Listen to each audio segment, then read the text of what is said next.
What is going on, everybody? Quincy here. I hope you're having a fantastic day, and I hope you're ready to get into this conversation. I'm here in my new little setup. I haven't done a video like this in a while, but I'm looking forward to it. If you're new to my channel, welcome. Feel free to check out some of my other videos and hit that subscribe button. It helps me out a lot, and I really do appreciate it. I do happen to live in one of the noisiest parts of the Bronx, so if you guys hear a garbage truck going by or the little kid upstairs stomping, please forgive me. I am in this new environment, and I'm enjoying it. I'm still getting settled, but it is taking a little bit of getting used to with all of the noise. But hey, we're gonna keep on trucking as we always do. So today I wanted to talk about monogamy. It is a constant hot subject in the gay community, especially. People are always having their opinions, sharing their opinions, putting their noses into other people's business and relationships, which probably isn't the best idea, but it happens. So for today's conversation, I wanted to ask the question, is monogamy realistic for gays? Is gay monogamy something that is attainable and realistic and something that we should aspire to in our relationships as we're out there dating men? Obviously this comes down to the individual. And let me preface this by saying I am not here to talk about which is better, if you should be monogamous or if you should have an open relationship or if you're poly. Not here to discuss the positives and the benefits and, which we should be doing. And I'm definitely not here to preach about how people should be monogamous or how people should be in open relationships. That's not what we're here to do today. I am here to ask the question, is monogamy realistic? Obviously today and throughout history, we have seen people, straight and gay, be monogamous and enjoy long-lasting, healthy relationships. On the other hand, of course, monogamy is not for everyone. And it doesn't always work out the way that we hope it does. And relationships that we think are monogamous when we're going into them don't always work out that way. I can speak from experience. I've had some failed monogamous relationships in the past. I think we all have. Not sure if that's really more on the fact that it was monogamous, although I can say that one of them for sure was because the monogamy wasn't working out. But putting that aside for now, something that kind of caught my attention was on Twitter. Somebody said that they wish more gay relationships would be monogamous. And people kind of jumped on him. People in the quote retweets were definitely kind of like, don't tell people what to do. You can do whatever you want, but you shouldn't be putting your monogamous aspirations onto everybody else. So that was a little bit kind of, as a bystander, as just a viewer of everything that was going on, that was kind of comical to watch. But because I saw this tweet, it kind of got me thinking about if monogamy is actually natural for gays. And then it made me think, even in the larger picture, is monogamy natural for humans? And I went on to the World Wide Web, the thing that we love and live by and use every day incessantly. And I did a little bit of research about monogamy and how it has become the norm in our society. It is still not agreed upon whether humans are naturally monogamous. There is this idea of social monogamy and sexual monogamy. You know what? Let me just read it. Let me just read the definition that I found. Social monogamy involves a partnered pair living close together and typically parenting their offspring. These couples typically have sex with one another, but they may not be 100% exclusive, unlike those that are sexually monogamous, which is the other kind of monogamy where the people who are together in a relationship only have sex with each other. And it goes on to say that the latter, sexual monogamy, is pretty rare. And when you think about it, you look at the divorce rate, which is hovering and has been hovering around 50% for the past, decade, 20 years, maybe longer than that. And it might even be a little bit higher than 50% now. You look at that and you see how monogamy hasn't always been successful in history. It just kind of begs the question, are gays who seek out monogamy, and I, for one, can admit that, I would love a monogamous relationship. I'm still trying to decide whether or not it's realistic, whether it's best for me. But are gays who seek that out, are gays who seek out monogamy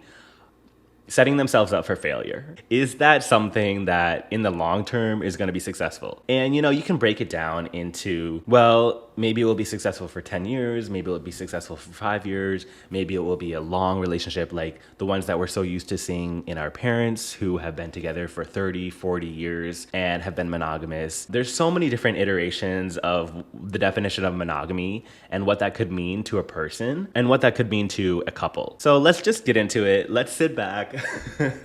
This is a hot topic, and let's just think about, monogamy. Is it actually good for us? We live in this heteronormative society, and so much of what we do is based off of that heteronormative world. What I mean by that is when we are trying to have these monogamous relationships, we are basing that off of what we are so used to seeing. Of course, we're used to that fairy tale image of Cinderella, Disney, all of that shit that's put upon us when we were growing up, what we see in our parents, we see weddings, we see our girlfriends from middle school, high school, college, going off and getting married, and then our relationships with them change. We are so used to living in this world that values and puts monogamy on a pedestal, when so much of the time it causes a lot of problems. You think about divorce rate. You think about kids who have to go through divorce because their parents split up. You think about cheating. You think about lying.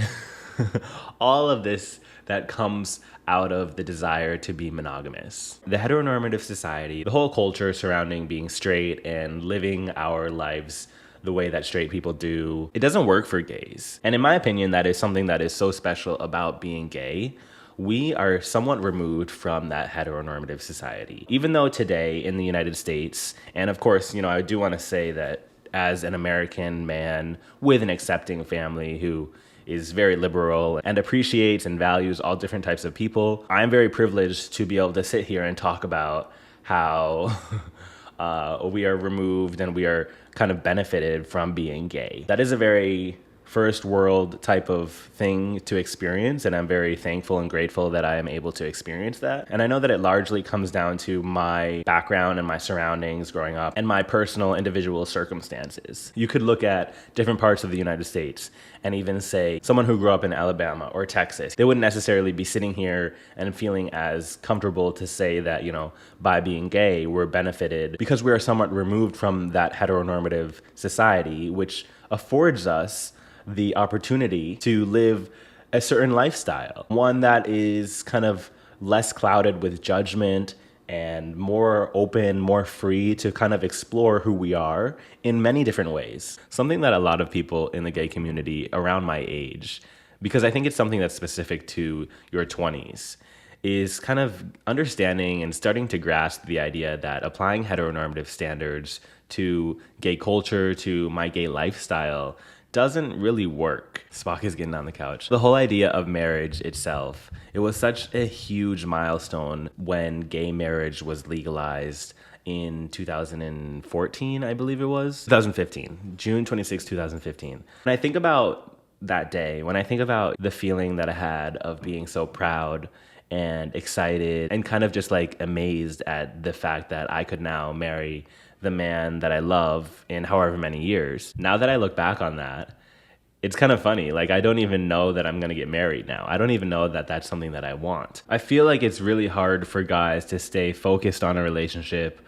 and to stay invested in being committed to one person, specifically sexually. There's this notion that because we're young, because we're in our 20s, 30s, 40s, and our bodies are physically able and very fit and, at our peak sexually, there's this idea that we shouldn't be tied down in a monogamous relationship, but instead we should be exploring our sexuality, enjoying our sexuality when we're still, able and willing and desirable.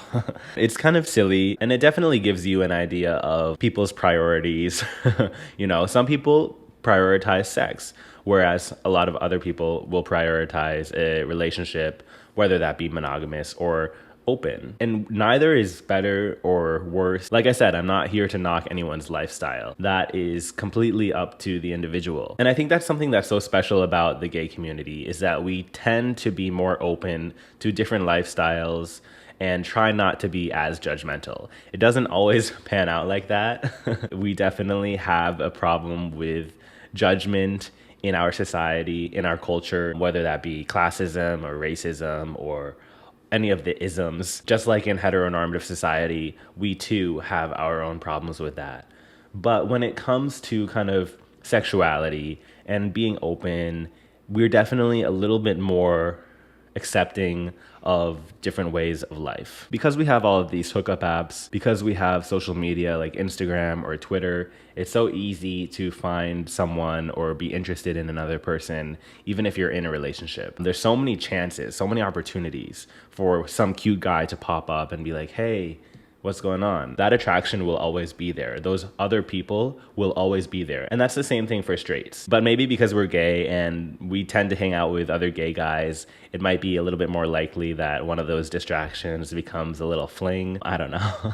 With all these distractions, it makes long-lasting monogamy in 2022 for gay people who we do tend to be focused on sex and sexuality more openly, if not more in general than straight people, perhaps more openly than straight people. Because of all that, in my opinion, it makes monogamy pretty unrealistic, especially for younger gay guys. Now, again, I do want a monogamous relationship. So even when I say I don't think it's realistic, maybe I'm being cynical. I'm setting my expectations low so that later in life, I'm not disappointed. It just seems like in our 20s, in our 30s, maybe less so in your 30s and even less in your 40s. But in our 20s, it's just like everyone is trying to do everything. And monogamy, from what I've observed in other people's relationships, in my own, it just seems to, at some point, come to this kind of block of, okay, can we still be monogamous and practice that social monogamy? Like I said earlier in the video, you're committed to one person and you go through your lives with them. You always come back to them, but perhaps you're not 100% exclusive. And I think that can be really successful if you're open and communicative about that with your partner. The problem starts when people start sneaking around with sneaky links and lying to each other and not just being truthful about who you're seeing or where you are, all of that. From what I see of gays that I know who are in relationships, that social monogamy seems to be a lot more common and a lot more successful. Like I said, it requires a high level of trust between the two. And at the same time, it requires a high level of maturity. You have to be mature enough to be able to not let that jealousy affect you, because everyone gets jealous. Jealousy is going to hit you at some point sooner or later when your man is out with another guy and you've agreed to this socially monogamous relationship, but at some points you feel kind of jealous because you're not out with someone else, or you wish you were out with them. It's going to happen. And you have to know how to confront those feelings when you start to feel them. Sexually monogamous relationships is definitely the more difficult of the two.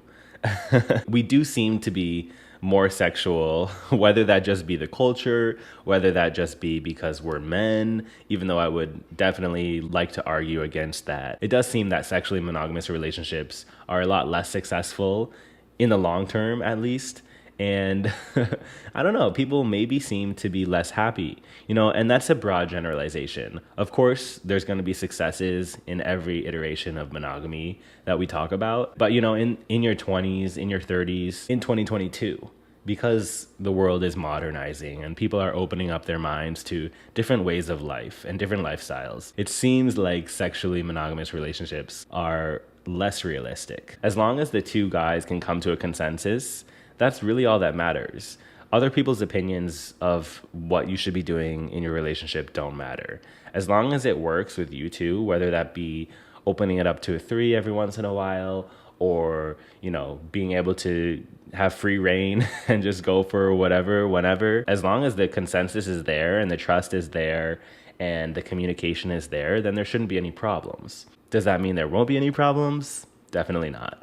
But I think the most important thing to remember is to just be honest, specifically with yourself. So you should be honest with your partner. You should be truthful with them at all times. But if you're not being honest with yourself in what you want and what you feel comfortable with, then there's going to be some issues that maybe your partner can't even control. Because if you're not honest with yourself, if you're trying to make something work that really doesn't feel right for you, then that's not on your partner, that's on you. You have to really be open and kind of get to know yourself better. That's why I think in our 20s it can be really difficult, because we didn't really get that chance to come of age and really get to know ourselves sexually or experience things that other straight people were able to experience in high school. That kind of came a little bit later. All of us young gay guys in our 20s are getting to know who we are, learning about what works for us and what doesn't work. And it's honestly a shit show. But as long as we're honest with our partners, as long as we're honest with ourselves and try new things, experiment with different things, because you never really know what you might like and what might work best for you. And I think if we do those things, if we're successful in those things, then we'll be able to have the type of long-lasting, healthy, happy relationship that we desire the most. Thank you all so much for tuning in today. I hope you got something out of this conversation and enjoyed it. If you did, please hit that like button down below and consider subscribing if you want to see more of my content. I hope you all have a fantastic day, and I'll see you on the next one. Peace.